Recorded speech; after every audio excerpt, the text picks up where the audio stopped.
শ্ৰদ্ধাৰ কৃষক ৰাইজ, পোনপ্ৰথমে মই আপোনালোকক ইংৰাজী নৱবৰ্ষ আৰু ভোগালী বিহুৰ আন্তৰিক শুভেচ্ছা যাচিছোঁ।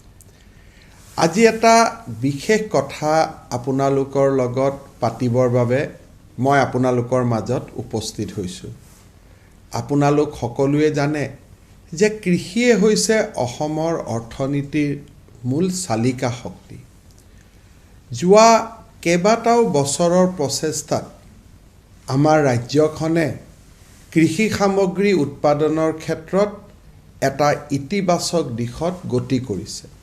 অৰ্থাৎ আমাৰ ৰাজ্যখনত কৃষি সামগ্ৰীৰ উৎপাদন ক্ৰমাগতভাৱে বাঢ়িছে বা বাঢ়িব ধৰিছে। এয়া আমাৰ বাবে শুভ লক্ষণ। কিন্তু উৎপাদনৰ লগে লগে এটা কথা আমি মনত ৰাখিব লাগিব যে কৃষকসকলে উৎপাদিত সামগ্ৰীৰ সঠিক বজাৰ মূল্য লাভ কৰিব লাগিব। যদি কৃষকসকলে সঠিক বজাৰ মূল্য লাভ নকৰে, তেনেহ'লে কৃষি কেতিয়াও এটা লাভজনক ব্যৱসায় হ'ব নোৱাৰিব। আমাৰ ৰাজ্য চৰকাৰে দায়িত্ব গ্ৰহণ কৰাৰ পিছত আমি কেন্দ্ৰীয় চৰকাৰৰ লগত আলোচনা কৰিছিলোঁ কেনেকৈ আমাৰ কৃষকসকলে তেওঁলোকৰ উৎপাদিত সামগ্ৰীৰ প্ৰকৃত মূল্য লাভ কৰিব পাৰে।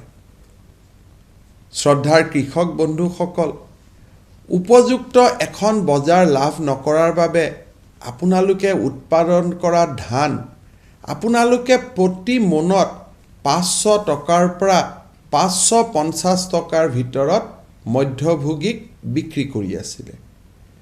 500 টকা বা 550 টকাৰ বিপৰীতে ফুড কৰ্পোৰেশ্যন অৱ ইণ্ডিয়াই ভাৰতৰ আন ৰাজ্যসমূহৰ কৃষকৰ পৰা 776 টকা মোনত বা কুইণ্টলত 1940 টকা দৰত ধান ক্ৰয় কৰে। আমাৰ অসমৰ কৃষকসকল এই ব্যৱস্থাৰ পৰা বঞ্চিত হৈ আছিল।